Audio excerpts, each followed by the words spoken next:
Hello दोस्तों, welcome back to our YouTube channel first step. आज हम चर्चा करेंगे UGC NET JRF June 2025 session के पेपर 1 का प्रीवियस ईयर क्वेश्चन का जो सीरीज चल रहा है उसमें आज ये तीसरा वीडियो है। इससे पहले भी मैं दिसंबर 2025 सेशन का पेपर 1 का ऑल शिफ्ट में जितना हुआ था उसका मैं पीवाईक्यू पेपर 1 का सीरीज कंप्लीट कर चुका हूं। अगर आप नहीं देखे हैं तो चैनल पर प्लेलिस्ट उसका बना हुआ है, जा करके आप एक बार ज़रूर देखिएगा।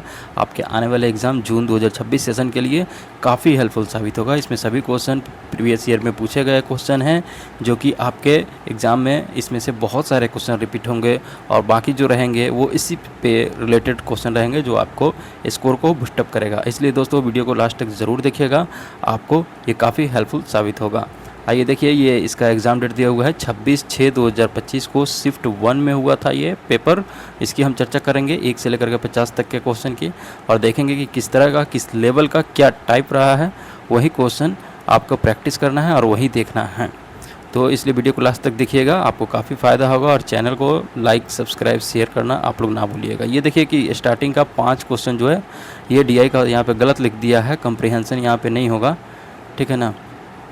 ये इसमें पढ़ना है और इसके अकॉर्डिंग जो है क्वेश्चन यहाँ पे बनाना है। अगर आप अभी बनाना चाहें तो वीडियो को पॉज कीजिए और बना लीजिएगा।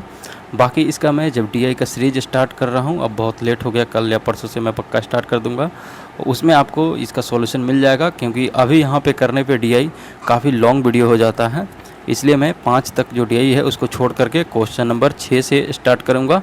आइए देखते हैं। क्वेश्चन नंबर 6 कह रहा है कि निम्नलिखित में से कौन से कथन एक दूसरे का व्याघात करते हैं। व्याघात करने का मतलब कंट्राडिक्ट करते हैं, यानी कि एक दूसरे का विरोधाभास है, यानी कहने का मतलब उल्टा है। तो इसको देखने के लिए हम क्या बोले हैं कि ऑप्शन के अकॉर्डिंग इसको चेक करेंगे। दो का दिया रहेगा। जैसे पहला नंबर ऑप्शन देखिए क्या कह रहा है, A एंड D, यानी कि A और D। ए क्या कह रहा है कि ऑल डॉग्स आर बर्ड्स, यानी सभी बत्तख जो है वो पक्षी होते हैं। D में कह रहा है कि कोई बत्तख जो है पक्षी नहीं होता है। तो देखिए ये क्या है कि A कह रहा है कि सही है, होता है, सभी बत्तख जो है पक्षी होता है। दूसरा कह रहा है कोई बत्तख पक्षी नहीं होता है। तो क्या ये एक दूसरे का कंट्राडिक्ट करेगा? तो ये नहीं करेगा दोस्तों। उसके बाद हम लोग B नंबर चेक करेंगे, B एवं C। तो B कह रहा है कि कुछ बत्तख पक्षी होते हैं, यानी सम डक्स आर बर्ड। और उसके बाद जो है C कह रहा है सभी बत्तख पक्षी नहीं होते हैं, यानी सम डक्स आर नॉट बर्ड्स। तो यहाँ पे आपको कंट्राडिक्शन का एक सिंबल होता है, उसको देने के लिए AEIO का ऐसे होता है, ठीक है। और ये कंट्ररी होता है, सब कंट्ररी होता है। उसके बाद सबल्टर्न होता है और ये ऐसे क्रॉस वाला जो होता है ये कंट्राडिक्टरी होता है। इसको मैं जब साइलोजिज्म वाला लॉजिकल रीजनिंग पढ़ाऊंगा उसमें अच्छे से एक्सप्लेन करके बताऊंगा दोस्तों। तो इसमें जो होता है आपका ऑप्शन नंबर B और D देखिएगा, जिसमें सम और नो का जो कॉम्बिनेशन होता है वही वाला कॉम्बिनेशन कंट्राडिक्शन का होता है।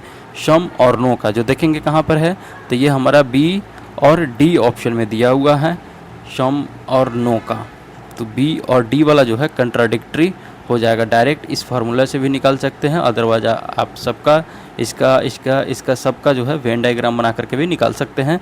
तो हमारा यहाँ पे सही होगा option number C is a right answer. आगे बढ़ेंगे अगले क्वेश्चन की तरफ, वो है हमारा क्वेश्चन नंबर 7। वो कह रहा है कि दक्षिणी गोलार्ध की तुलना में उत्तरी गोलार्ध में जो है वो CO2 का संकेंद्रण क्यों अधिक होता है, यानी कि why is the concentration of CO2 is more in the northern hemisphere than the southern hemisphere. अब ये CO2 का संकेंद्रण को लेकर है, कंसंट्रेशन को लेकर के है। तो आइए इसका पहला कथन पढ़ते हैं। पहला कह रहा है कि उत्तरी गोलार्ध में भूमि पिंड जो है, लैंड मास जो है वो अधिक है। तो ये बात सही है, उत्तरी गोलार्ध में ज़्यादा है। उसके बाद दूसरा है कि दक्षिणी गोलार्ध में महासागर अधिक है। तो ये भी बात सही है। तीसरा है कि उत्तरी गोलार्ध में जीवाश्म ईंधन अधिक जलता है, जहाँ पे ज़्यादा लोग रहेगा वहीं पे ज़्यादा यूज होगा। तो ये भी बात सही है। चौथा कह रहा है कि दक्षिणी गोलार्ध की तुलना में उत्तरी गोलार्ध अधिक ठंडा है। नहीं, ऐसा नहीं है, ये गलत है। तो यहाँ पे कितने कथन सही है? 3 है। A B C सही है, जो कि देखेंगे किस ऑप्शन में है। आइए देखते हैं। A B C option number C में है, तो C is a right answer हो जाएगा दोस्तों। आगे बढ़ेंगे, क्वेश्चन नंबर हमारा हो जाएगा 8। क्वेश्चन नंबर 8 देखेंगे। वो कह रहा है, ये एक तरह का पॉपुलेशन मीन दिया हुआ है और उसका स्टैंडर्ड डेविएशन दिया हुआ है, उसको निकालना है। तो देखिए दोस्तों, जनसंख्या का स्टैंडर्ड डेविएशन निकालने के लिए जब इस तरह का सिग्मा में दिया हुआ है तो इसका एक फार्मूला होता है स्टैंडर्ड डेविएशन का यहाँ पे वो फार्मूला होता है कि अंडर रूट में पूरा सिग्मा x1² और इसमें से माइनस म्यू स्क्वायर करके निकालते हैं, जो यहाँ पे दिया हुआ है वैल्यू, और यहाँ सिग्मा x² का भी दिया, तो अब इसको जा करके एक एक करके निकालिए और फिर इसको मिलान कीजिए। तो यहाँ आप इसको बना सकते हैं। अगर नहीं बनाना है अभी तो बाद में इसको मैं एक्सप्लेन करके बताऊँगा DI वाले सेक्शन में, क्योंकि DI 5 रहता है, उसके अलावा कुछ मैथ भी रहते हैं, उसको मैं बताऊँगा ज़रूर। आइए देखते हैं क्वेश्चन नंबर 9। ये कह रहा है कि सूची 1 को सूची 2 से मिलान करना है। तो देखिए इसमें क्या है, लर्निंग स्टाइल दिया हुआ है और उसका क्या स्ट्रेंथ है, शक्ति है, उसको देखना है। कन्वर्जेंट यानी अभिसारी, डाइवर्जेंट यानी भिन्न, तीसरा है एजिमिलेशन यानी आत्मसातकरण, चौथा है एकोमोडेटिव यानी समायोजन पूर्ण। ठीक, तो इसको देखने के लिए यहाँ पे तो कुछ कट जा रहा है, चलिए इतना से ही काम चलाने की कोशिश करेंगे। कन्वर्जेंट जो है, कन्वर्जेंट क्या होता है, ये विचारों का अनुप्रयोग होता है। कन्वर्जेंट अभिसारित यानी कि विचारों का अनुप्रयोग, प्रैक्टिकल एप्लीकेशन ऑफ आइडियाज़। तो ये हमारा ऑप्शन नंबर 2 में चला जाएगा। फिर उसके बाद है डाइवर्जेंट, भिन्न जो है वो एक कल्पनात्मक क्षमता और विचारों को उत्पन्न करता है, यानी कि इमेजिनेटिव एबिलिटी और जनरेशन ऑफ आइडिया को नोट करता है। तो ये हमारा ऑप्शन नंबर 4 में है। उसके बाद एजिमिलेशन यानी आत्मसातकरण जो है यह सैद्धांतिक निर्देश को सृजित करना होता है। तो ये हमारा ऑप्शन नंबर 1 में चला जाएगा। उसके बाद जो है एकोमोडेशन, एकोमोडेटिव यानी समायोजन पूर्ण, ये क्या करता है, उन कार्य योजनाओं और कार्यों को करता है जिसमें नए अनुभव में विद्यार्थी भागीदारी करते हैं। तो ये हमारा 3 नंबर में हो जाएगा।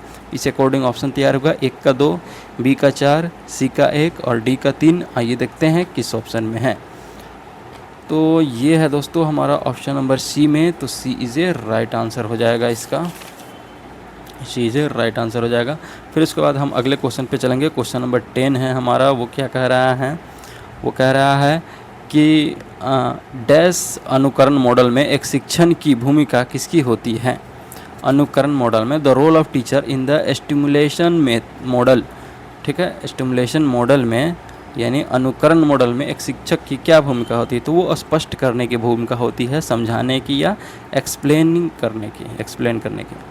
आगे देखेंगे, अगला क्वेश्चन है 11 नंबर। वो कह रहा है कि उच्चतर शिक्षा में CBCS यानी चॉइस बेस्ड क्रेडिट सिस्टम, जिसे हम लोग चयन आधारित क्रेडिट सिस्टम कहते हैं, उसको क्यों प्रोत्साहित किया जाता है। ठीक है ना, वो क्यों प्रमोट किया जाता है हायर एजुकेशन में। आप लोग मेरे भी मास्टर डिग्री में CBCS उस समय फर्स्ट टाइम ही लागू हुआ था। आप लोग भी अपना PG किए होइएगा तो उसमें CBCS क्रेडिट बेस ग्रेड प्रदान किया जाता है और चॉइस बेस्ड क्रेडिट सिस्टम इसको बोलते हैं। उसी अकॉर्डिंग पर मैक्सिमम यूनिवर्सिटी में मास्टर डिग्री उसी पर होता है। तो ऐसे इसको प्रमोट करने के पीछे क्या कारण है, तो ये फ्लेक्सिबिलिटी इन कोर्स सिलेक्शन होता है, पाठ्यक्रम चयन में नमनीयता को दर्शाता है। इसलिए option number B is right answer हो जाएगा। आगे बढ़ेंगे अगले क्वेश्चन की तरफ। क्वेश्चन नंबर 12 है कि संशोधित मार्केली स्केल, जिसे हम लोग क्या कहते हैं, मॉडिफाई मार्केल स्केल यानी MMS और रिएक्टर स्केल यानी RS के बीच क्या अंतर है। ठीक है ना, इससे भी क्वेश्चन पूछा जाता है। ये इन्वायरमेंट से रिलेटेड टॉपिक से आ जाता है पेपर 1 में।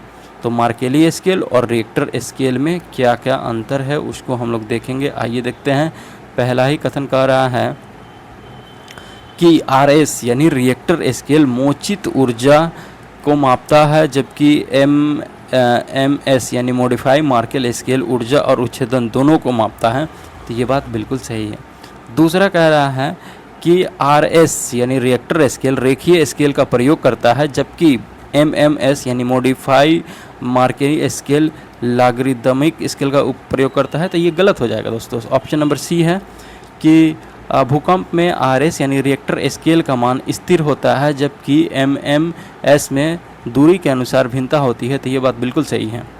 फिर उसके बाद डी कह रहा है कि MMS की अपेक्षा RS में स्तर अधिक होते तो नहीं, जब उसको मॉडिफाई करके ही बेहतर स्तर के लिए बनाया गया। ये उल्टा लिख दिया है, इसलिए यहाँ पे सही होगा हमारा A और C। आइए देखते हैं किस ऑप्शन में है।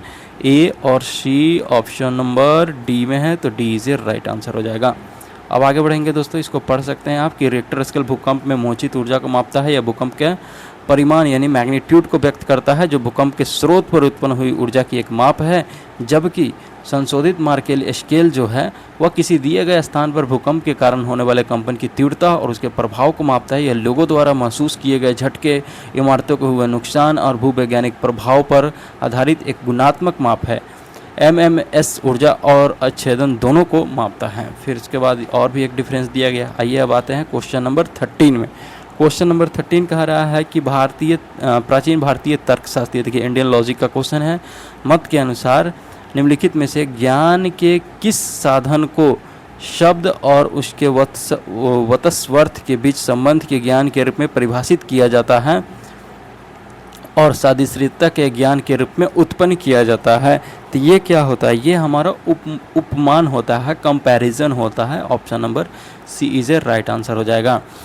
यहाँ पे वत्सवर्थ जो दिया हुआ है दोस्तों, ये होता है कि आप उसके क्या मीनिंग है, क्या अर्थ है, उस चीज़ को डिनोट करता है। ये वत्सवर्थ थोड़ा सा ज़्यादा डिफ़िकल्ट हिंदी है, इसमें इंडियन लॉजिक में यूज होता है, इसीलिए नहीं समझ में आता है, तो उस पर घबराना नहीं है। उसका एक बार इंग्लिश पढ़ लेना है, काफ़ी आपको फ़ायदेमंद होगा। तो यहाँ पे उपमान हो जाएगा, कंपेयर करना हो जाएगा, कंपैरिजन। अब आते हैं अगले नंबर, क्वेश्चन नंबर 14 में। क्वेश्चन नंबर 14 हमारा कह रहा है कि निम्नलिखित घटनाओं को सही कालक्रम में व्यवस्थित कीजिए, यानी क्रोनोलॉजी सीक्वेंस सजाना है। देख लीजिए दोस्तों, assertion, reason, match the following, chronology, ये तीनों चीज़ जो है नेट जेआरएफ एग्जाम में हमेशा पूछा जाता है, इसलिए इससे घबराने की ज़रूरत नहीं है, बल्कि उसको सॉल्व करने की टेक्निक सीखना है। आइए देखते हैं क्या दे रहा है क्वेश्चन नंबर 14 में कि मद्रास विश्वविद्यालय की स्थापना कब हुई। तो आपको पता होगा दोस्तों कि 1857 में 3 विश्वविद्यालय कलकत्ता, बॉम्बे और मद्रास की स्थापना की गई थी। तो इसको हम लोग क्या लिखेंगे? 1857, 1857। उसके बाद भारतीय विश्वविद्यालय अधिनियम का पुनर्स्थापन, introduction of the Indian university act, ये भी पता होगा कब आया था? शुरुआती समय में आया था 1904 में। उसके बाद जो है यूजीसी की स्थापना जो है, विश्वविद्यालय अनुदान आयोग, इसकी स्थापना जो है दोस्तों 1953 में हुआ था, ठीक है। और ये इसको एक स्वायत्त स्टैट्यूटरी बॉडी जो है 1956 में बनाया गया, ठीक। उसके बाद भारत की पहली राष्ट्रीय शिक्षा नीति जो है ये 1968 में आया था। वहीं कोठारी आयोग इसको बोला जाता है, जो जिसकी अध्यक्षता सर कोठारी किए हुए थे। तो इस अकॉर्डिंग ऑप्शन हमारा तैयार होगा ABCD, जो कि कहाँ है? ऑप्शन नंबर ए में है। ये ऑलरेडी सीक्वेंस में दिया हुआ है। आगे बढ़ेंगे अगले क्वेश्चन की तरफ। अगला क्वेश्चन है हमारा कि निम्नलिखित में से कौन सा राष्ट्रीय संगठन जो है वो वैश्विक स्तर पर सबके लिए शिक्षा कार्यक्रम का समन्वय करता है, यानी कि which international organisation coordinate the education for all programme at the global level. तो ये यूनेस्को करता है दोस्तों। यूनेस्को का फुल फॉर्म होता है यूनाइटेड नेशंस। उसके बाद है एजुकेशनल, फिर साइंटिफिक एंड कल्चरल ऑर्गेनाइजेशन। इसी को हम लोग क्या बोलते हैं? यूनेस्को बोलते हैं। इसकी स्थापना कब हुई थी? तो इसकी स्थापना 16 नवंबर 1945 को हुआ था। आगे देखेंगे अगला क्वेश्चन है क्वेश्चन नंबर 16। ये एक तरफ कुछ टर्म दिया हुआ है, उसका मीनिंग दिया हुआ है, क्या होता है उसको मिलान करता है। देखिए ये कम्युनिकेशन चैप्टर से रिलेटेड है। अगर आप कम्युनिकेशन चैप्टर का अगर आपका बेसिक कंसेप्ट क्लियर नहीं है तो बेसिक कंसेप्ट का भी एक सीरीज चल रहा है मेरा, वो चैनल पे प्लेलिस्ट बना हुआ है बेसिक कंसेप्ट का पेपर 1 के लिए, वो भी आप जा करके चैनल पर ज़रूर देखिए, आपको काफ़ी फ़ायदेमंद होगा। फिर यहाँ पर आकर के इस वीडियो के माध्यम से क्वेश्चन का प्रैक्टिस कीजिए। देखिए रिसीवर जो है, रिसीवर का क्या अर्थ होता है? रिसीवर टर्म जो है कम्युनिकेशन में यूज होता है, तो ये किससे, ठीक है ना, किससे रिसीव करना है, किसको है प्राप्तकर्ता, तो ये टू होम को डिनोट करेगा। तो ये ऑप्शन नंबर 4 में है। फिर उसके बाद कम्युनिकेटर कौन होता है, तो वो कौन को डिनोट करेगा, कहाँ पे जाएगा? ये हूँ को। फिर इसके बाद मैसेज है जो है क्या कह रहा है, मैसेज में क्या है, क्या कह रहा है वो, तो से वाट यहाँ पे हो जाएगा। फिर इसके बाद मीडियम जो है वो क्या होता है, किस चैनल में, ये हमारा ऑप्शन नंबर सी में हो जाएगा। इस अकॉर्डिंग हमारा ऑप्शन तैयार होगा क्या? तो 1 का 2, बी का 3, सी का 4, डी का 1। आइए देखते हैं किस ऑप्शन में है दोस्तों। तो ये हमारा है ऑप्शन नंबर सी में, इसलिए सी से राइट आंसर हो जाएगा। देखिए संचारक जो है, रिसीवर कौन होता है, और उसके बाद संदेश जो है ये कहाँ चला जाता है, क्या कहता है, माध्यम क्या होता है, किस चैनल में, और प्राप्तकर्ता क्या होता है, किससे होता है। ये देखिए आप प्रॉफिट एंड लॉस का है, इसको आप बना सकते हैं यहाँ पे, ठीक।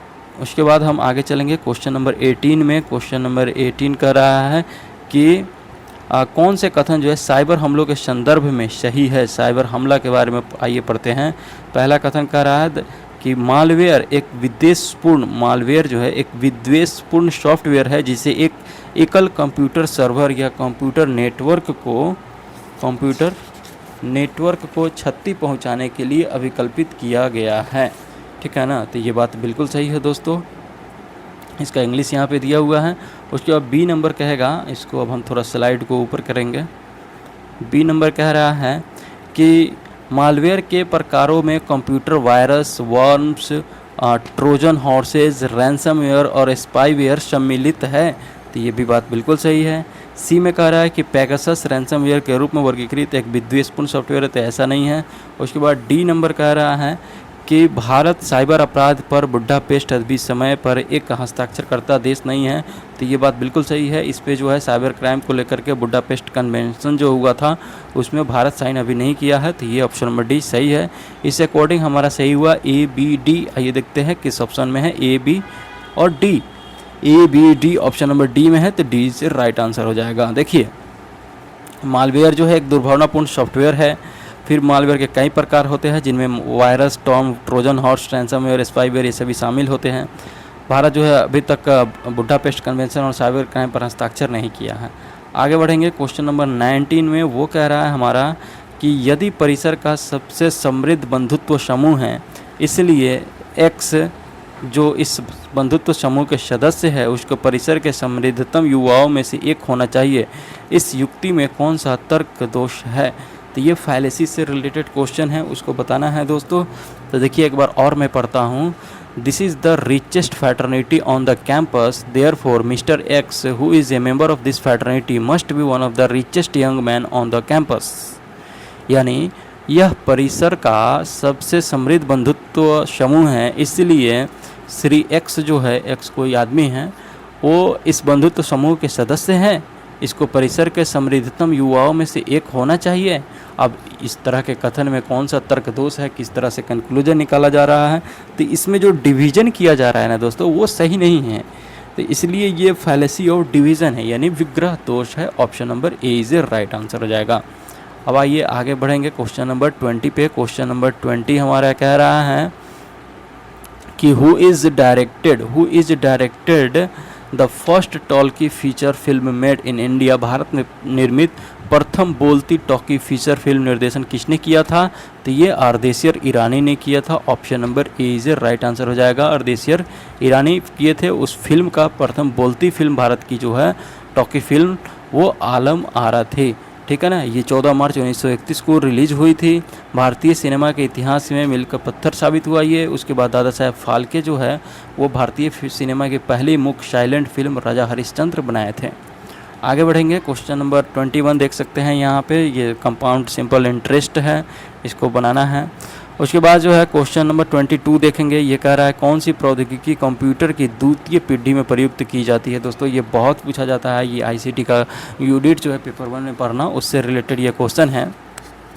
और ये कंप्यूटर जनरेशन में कौन सा यूज किया जाता है वो पूछा जाता है। देख लीजिए यहाँ पे पूछ रहा है द्वितीय पीढ़ी में। तो द्वितीय पीढ़ी में जो है दोस्तों वो हमारा ट्रांजिस्टर का यूज़ किया जाता है। Option number B is a right answer हो जाएगा, ट्रांजिस्टर। इसको याद कर लीजिए। पहली पीढ़ी में जो है, पहली पीढ़ी में ये वैक्यूम ट्यूब का यूज़ किया जाता है, वैक्यूम ट्यूब का। उसके बाद सेकेंड में जो है वो ट्रांजिस्टर हो गया आपका। उसके बाद थर्ड में जो है, थर्ड में क्या होता है, आईसी होता है, इंटीग्रेटेड सर्किट होता है। फिर उसके बाद फोर्थ में जो है, फोर्थ में क्या होता है, माइक्रो प्रोसेसर होता है, माइक्रो प्रोसेसर होता है। और फिफ्थ में जो है, फिफ्थ में अभी जो लेटेस्ट चल रहा है वो क्या है, VLSI और AI का यूज़ हो रहा है आजकल। तो ये फिफ्थ जनरेशन अभी चल रहा है। आगे देखेंगे अगला क्वेश्चन है कि वो हमारा रीजनिंग से रिलेटेड क्वेश्चन है दोस्तों। इसको देख सकते हैं कि एक जगह 7 से 12 दिया है, 12 से 32 दिया है, 32 से 122 दिया है। फिर उसके बाद क्या आएगा वो पूछ रहा है। आगे 3602 होगा, 25202 होगा। तो देखिए 7 में 2 से गुना कीजिए और 2 घटाइए, 7 दूनी 14, 14 में से 2 गया 12। उसके बाद जो है 12 में 3 से गुना कीजिए और 4 घटाइए, बढ़ती 36 में से 4 गया 32। यानी देख रहे हैं यहाँ पे जिससे गुना हो रहा है उससे एक आगे बढ़ के घटाया जा रहा है, और फिर यहाँ 3 और यहाँ 4 से यहाँ सेम घटा है, इस अकॉर्डिंग बनाते जाइएगा आप। तो अगला आपको सीरीज मिल जाएगा, वो सीरीज क्या होगा 602 होगा, जो कि ऑप्शन नंबर ए में है। तो A is a right answer हो जाएगा।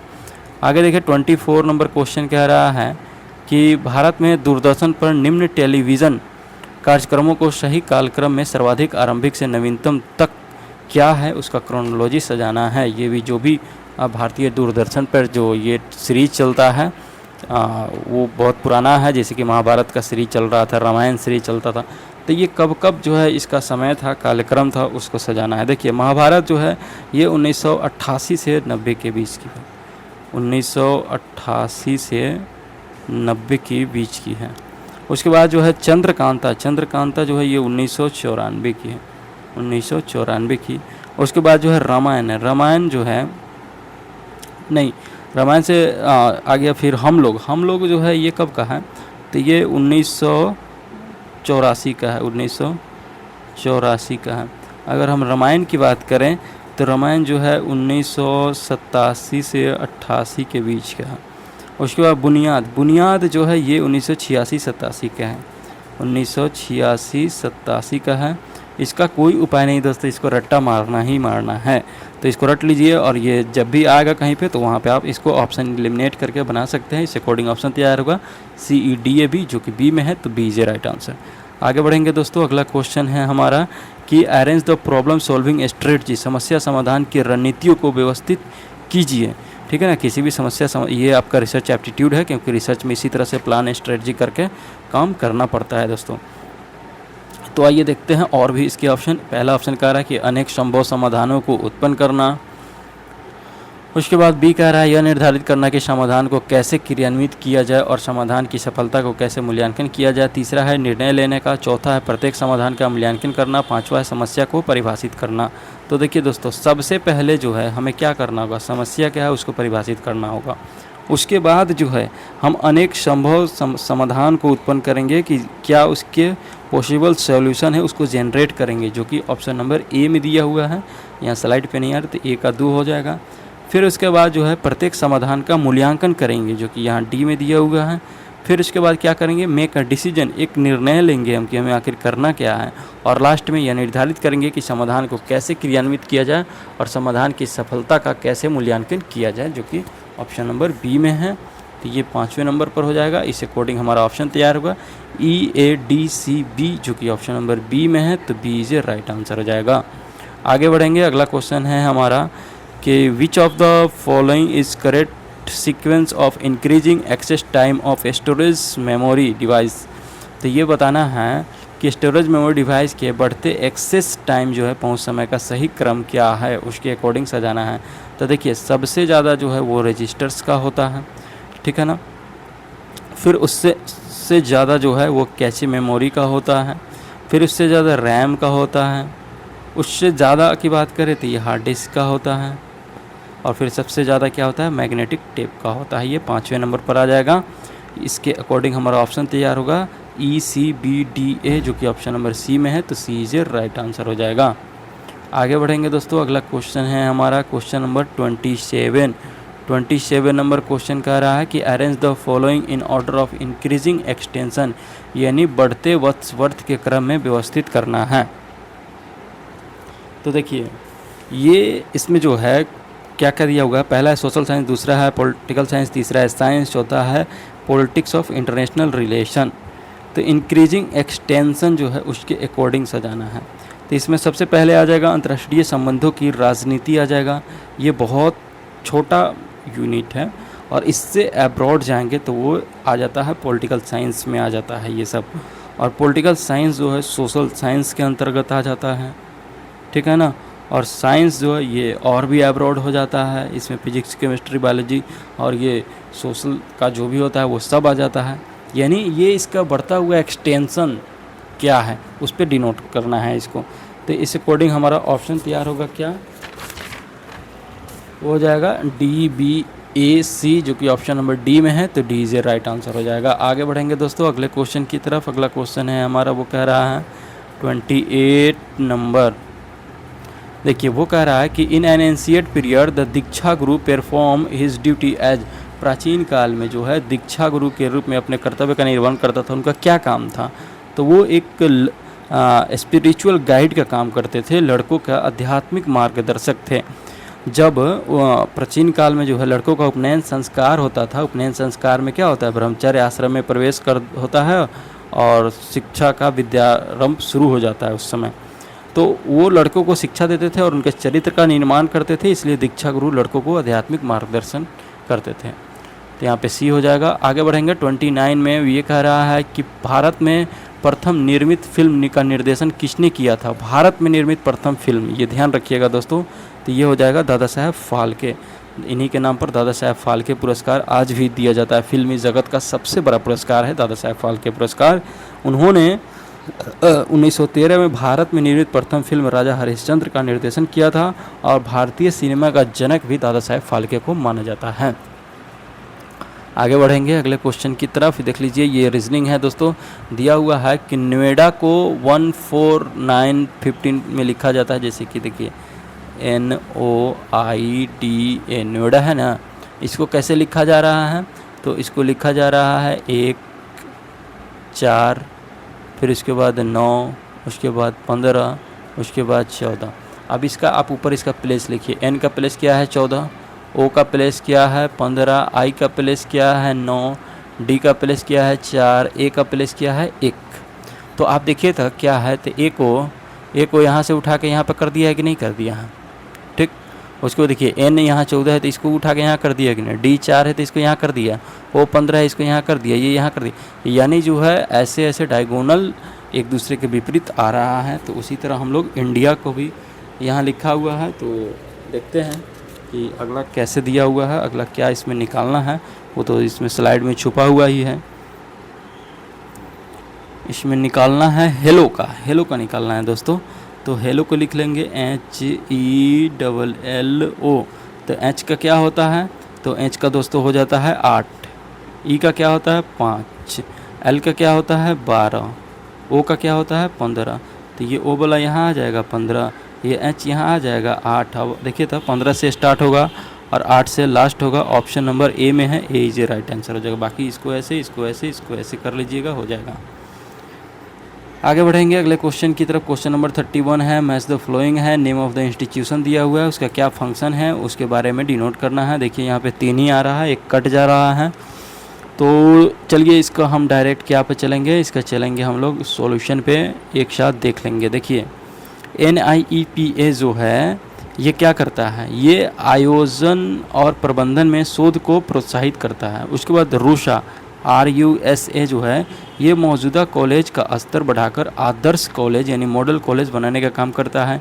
फिर इसके बाद QAA की बात करें तो ये गुणवत्ता सुनिश्चित करता है। फिर HEFA की बात करें तो ये उच्च शिक्षा की संस्थाओं को ऋण प्रदान करता है। दोस्तों आगे बढ़ेंगे, अगला क्वेश्चन है हमारा 32 नंबर। वो कह रहा है कि निम्नलिखित में से जो है IEEE 802.3 किसका एक उदाहरण है। तो ये उदाहरण किसका है ये बताना है हमको। ये दोस्तों लोकल एरिया नेटवर्क का उदाहरण है क्या, तो वो लिखा हुआ है IEEE.802.3। ये जो है हमारा लोकल एरिया नेटवर्क का उदाहरण है, जिसे हम लोग क्या बोलते हैं, लैन बोलते हैं, लोकल एरिया नेटवर्क। इसमें क्या होता है कि यह डेटा लिंक और डिजिटल फिजिकल लेयर के लिए मानक और प्रोटोकॉल निर्धारित करता है, जिसमें कंप्यूटर और नेटवर्क डिवाइस एक लोकल नेटवर्क में आपस में जुड़ सकता है। आगे बढ़ेंगे क्वेश्चन नंबर, तो ये हमारा ऑप्शन यहाँ पे सही हो जाएगा, option number A LAN. Question number 33 भी मैचिंग से ऑपरेटिंग सिस्टम है, उसका क्या कार्य है उस पर मिलान करना है। तो आइए देखते हैं। पहला है यूनिक्स, दूसरा है MS-DOS, तीसरा एंड्रॉयड, चौथा है यूटिलिटी प्रोग्राम। तो एंड्रॉयड के बारे में हर कोई जानता है। एंड्रॉयड का काम क्या है, तो ये मोबाइल डिवाइस को ऑपरेट करता है। तो ये ऑप्शन नंबर 2 में हो जाएगा। फिर उसके बाद MS-DOS का भी जानते हैं, ये क्या होता है, ये सिंगल यूज़र ऑपरेटिंग सिस्टम है MS-DOS। उसके बाद यूनिक्स जो है ये मल्टी यूज़र ऑपरेटिंग सिस्टम है। यूनिक्स अब बचा यूटिलिटी प्रोग्राम, ये प्रणाली के रख रखाव कार्य में उपयोगकर्ता की सहायता करता है। तो इस अकॉर्डिंग हमारा ऑप्शन तैयार होगा, ए का 4, बी का 3, सी का 2, डी का 1। आइए देखते हैं किस ऑप्शन में है, तो वो हमारा ऑप्शन नंबर सी में है, तो सी इज राइट आंसर हो जाएगा।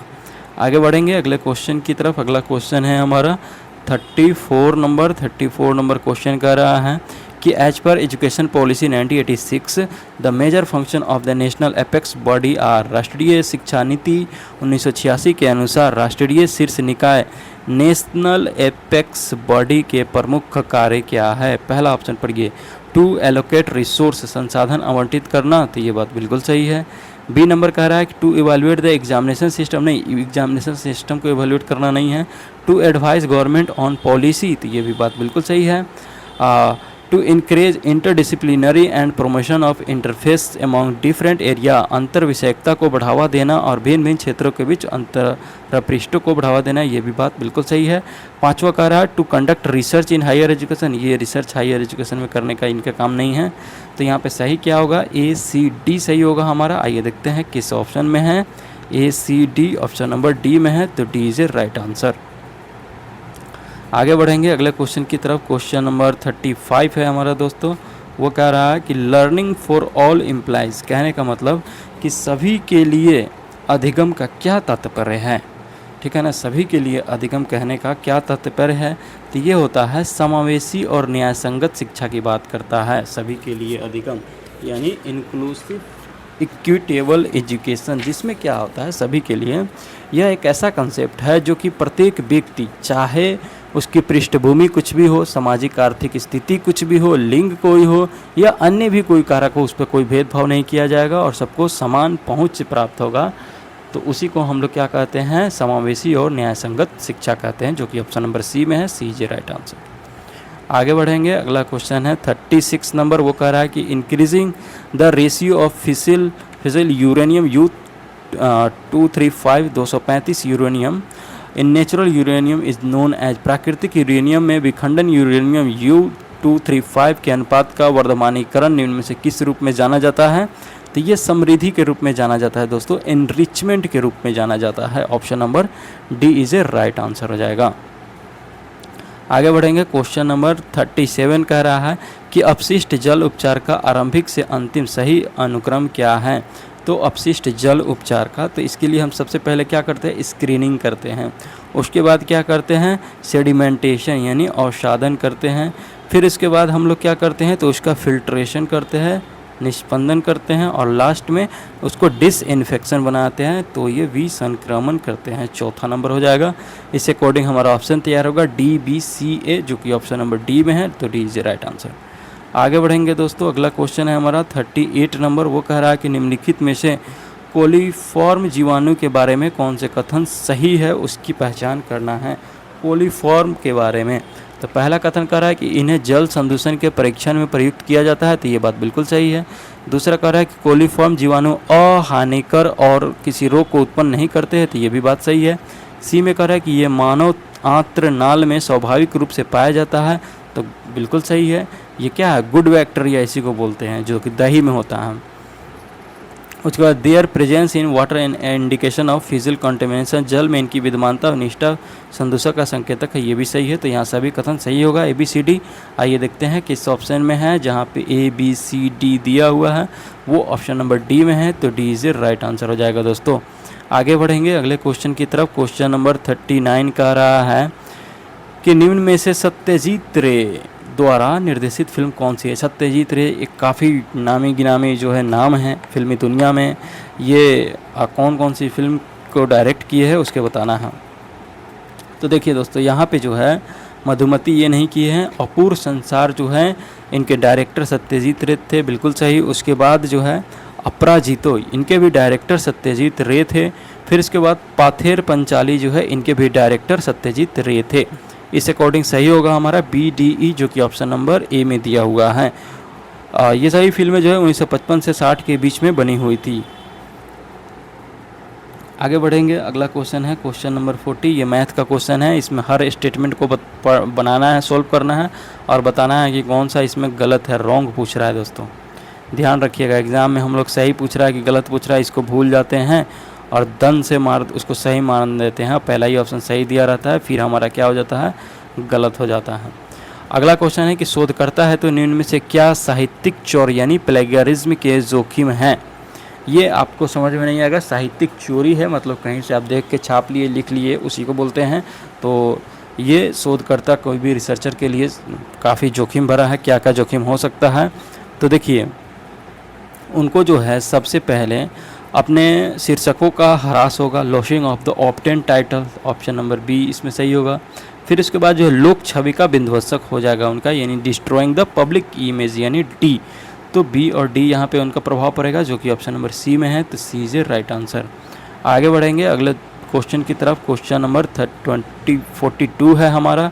देखिए ये स्टैंडर्ड डेविएशन दिया हुआ है दोस्तों, और इसमें जो है कोफिशिएंट ऑफ वेरिएशन सी भी निकालना है, यानी कि मानक विचलन निकालना है।